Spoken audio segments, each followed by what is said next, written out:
All right, and we are back here on the GSMC Football Podcast. And for the second part of the show, we are going to talk about Matthew Stafford and Amari Cooper, both of them getting restructured contracts, both of them restructuring their contracts. So I just wanted to get into that as well. So they didn't get new contracts, which I do want to emphasize. But yeah, just some reworkings. With Matthew Stafford, he wanted more guaranteed money in his current deal that he signed when he first got to the Rams. So I initially thought they were looking for new contracts in general, but that's not the case. So Stafford, I don't have the specifics on the new deal or the restructured contract, but they restructured it because he wanted more guaranteed money. And I just have his official stats from last year: 24 touchdowns to 11 interceptions, just missed the 4,000-yard mark. And just some things that Sean McVay had to say on the matter. So all of our players are accounted for, including his starting QB. I am relieved. He said, we were able to get this solved. We were able to have an understanding of what was important. We were able to articulate it from both perspectives. And I think the ultimate thing was about coming to a solution and finding that common ground.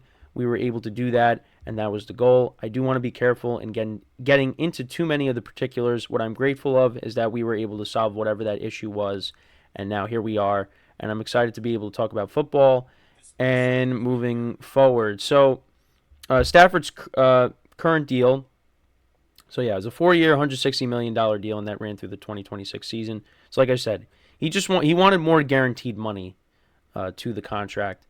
And at the beginning of the year, he only had 8 touchdowns to 7 interceptions and, completing fewer than 60% of his passes. And he did miss the Week 9 game against the Packers with that sprained thumb. They had Brett Rippon starting. So, yeah, the Rams season didn't look like it was going to go anywhere. I mean, the first game of the year against Seattle, we were like, wow, okay, the Rams look good. And then, yeah, it just was a mixed bag. But they were 3-6 at that point. And then Stafford comes back, final 7 starts, 16 touchdowns to 4 interceptions. So, he really turned it on in the second half. And, you got Garoppolo backing you up as well. And they got Stetson Bennett back in the fold after spending last season on the team's NFL list. NFI list. Sorry. I know I looked at that as NFL. I'm like, that doesn't make sense. Yeah, because he was dealing with some off-the-field stuff, but he's back in the fold. So, yeah, so like I said, I don't have the specifics of the deal, but it's just he got more guaranteed money. And they did not want Stafford holding out because, look, then you got to go to Jimmy Garoppolo or Stetson Bennett. And, Garoppolo at this point's a backup quarterback. Did not play well with the Rams last year, or the Raiders last year. And, Stafford, the way he played towards the end of the year, he played more like Matthew Stafford. And, the Rams had an opportunity to win that playoff game against the Lions. They only lost by a point. But they came up a little bit short. And it's going to be interesting how this team is going to be because, well, particularly on the defensive side of the ball, because now Aaron Donald is not there. And I think that's a huge blow to this defense. Now, they did address it in the draft. And I think with Sean McVay being one of the best head coaches in the NFL, they're going to figure it out. They'll be fine. I expect this team to make the playoffs, particularly because of what they have going on the offensive side of the ball. You got Stafford, Cooper Kupp coming into the season healthy, Puka Nacua, Kyron Williams. I mean, this team is going to be pretty good, I think. I think when I did my schedule predictions, I had them winning like 10 games, so I think they're going to be a wild card team, and they're going to be a dangerous team, especially if Matthew Stafford is playing like he did towards the end of the year and really how he's played when he's healthy over the course of his career. And he's got that Super Bowl championship under his belt, which he deserves that. He's one of those guys that deserved the ring, and he got it. Being traded to the Rams, getting that ring against the Bengals a few years ago. And, we'll see if they're a team that can, get back. And I think it's going to be tough, but, I wouldn't count them out because they got a lot of firepower on offense and they got a really good head coach. The defense is what I want to keep an eye on. because that was kind of the weakness last year. So we'll see. But so Stafford gets his new deal, and I also wanted to talk about Amari Cooper as well. Now, different position, of course, but he was another guy that was looking for a new deal as well. And these are his 2023 stats. So he has 75 receptions, 1,250 receiving yards, and 5 touchdowns. And he's hoping that his starting quarterback, stays healthy this year. So Amari Cooper agreed to a restructured contract also, but now there's some specifics that I can talk about. So this guarantees his $20 million salary, and includes a $5 million in earnable incentives. So this provides Cooper with half of his guaranteed salary up front, and he's reported to the Browns facility and is participating in training camp.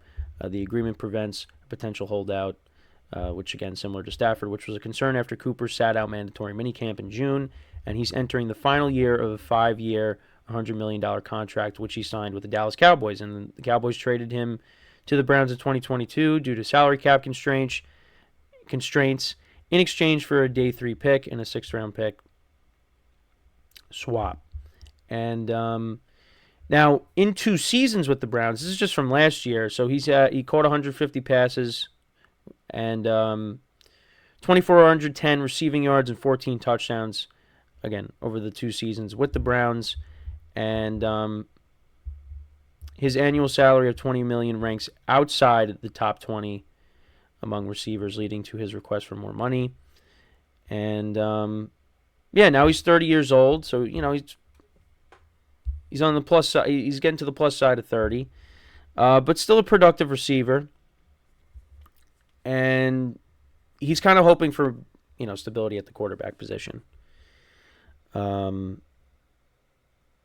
you have Deshaun Watson going down last year, and then you have DTR and PJ Walker and Joe Flacco. You want to have that. You want to just have that stability. Now, Amari Cooper was able to make it work. Finished with over 1,000 yards. But I want to see how him and Deshaun Watson do together over the course of a full season, because we just haven't seen that. But we're going to get a chance to see it, hopefully, and it ends up working out. And he's a consistent receiver. He's dealt with injuries over the course of his career, but he's an underrated receiver, and he's the number 1 wide receiver in this offense. You bring in Jerry Jeudy, but right now Amari Cooper, I think, is still the number 1 guy in this offense. And then we'll see. I mean, they paid Jerry Jeudy. They gave him a 3-year contract extension. So Amari Cooper could end up going somewhere else after this year, which I could definitely see happening. I could see him going somewhere, maybe going to a team, maybe going to a contender like the Browns. I could definitely see that happening, and Jeudy becoming the number 1 guy. But that's just me. So, but this was important for the Browns, and I know I've talked about the Browns, and Deshaun Watson and Amari Cooper have been practicing together, even with Amari Cooper looking for that new deal. So, but getting him back is important because he's going to be a big part of what they can do. And I'm not sitting here saying that Amari Cooper is one of the best receivers in the NFL. I mean, I think he's still underrated. He could still get the job done. But yeah, he's an important part of what the Browns are going to do. And the key for the Browns is got to stay healthy. Got to stay healthy, because they dealt with a lot of injuries last year, and they're trying to turn the page on that. And I think they will. They're going to be a good team. And once again, they are a team that is going to be, they're going to be playing in the toughest division in football. And I think they're going to go as far as their quarterback is going to take them. Deshaun Watson has to return to the Deshaun Watson that, we saw with the Texans. And The Browns are very encouraged by how he's looked so far. And if what they're saying is true and he goes out there and he plays really well, then yeah, the Browns are going to be a problem. Backed by that good defense, you got Nick Chubb coming back from injury. The Browns, there's some things to be excited about when it comes to the Browns. Because for years when I, first started watching football, the Browns were not good. But then they made it to the playoffs in 2020 during the pandemic. They won a playoff game. They made it last year. So, I know Browns fans are looking for more, but compared to what they were getting for a long time, they got to be heading in the right direction. But it really all depends on the quarterback, because if the quarterback's not the answer, then what I just said is meaningless, because they gave up a lot to get Deshaun Watson, and they paid him a lot of money, and he has not lived up to that. So they really got to bank on this year, because the first year, he came back late in the year in 2022. Last year he got hurt.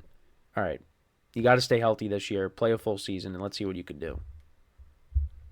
But they got Amari Cooper signed, like I said, and they restructured his deal, so he's ready to go, and that's very, very good news for the Browns. So yeah, I just wanted to talk about that.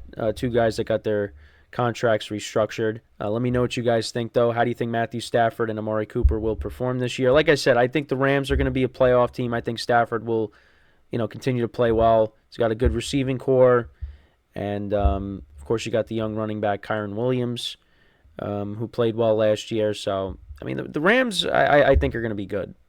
The defensive side of the ball, that's what I want to keep an eye on, see how they do without Aaron Donald. And then for the Browns, they're going to be in the mix too. Even if Deshaun Watson's playing, subpar, I mean, this is a good enough team where they're going to be in the thick of it. So with the AFC, it's tougher to pick who's going to make the playoffs, because you can make I said it earlier on a previous show, you can make the case for a lot of teams. I mean, there's maybe 2 or 3 where you're like, I can't really make a case for them. But there's a lot of teams that you can make a case for making the playoffs in the AFC. But that's just how jam-packed it is. But yeah, let me know what you guys think, though, about these two players. How do you see them performing in 2024? Like I said. So before we go to break, I just want to remind you guys once again to tip or donate and get your comments recognized. Make sure to go to the following link.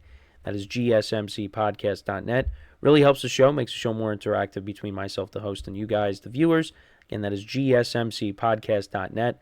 And as always, it is displayed on the ticker at the bottom of the show segment down below.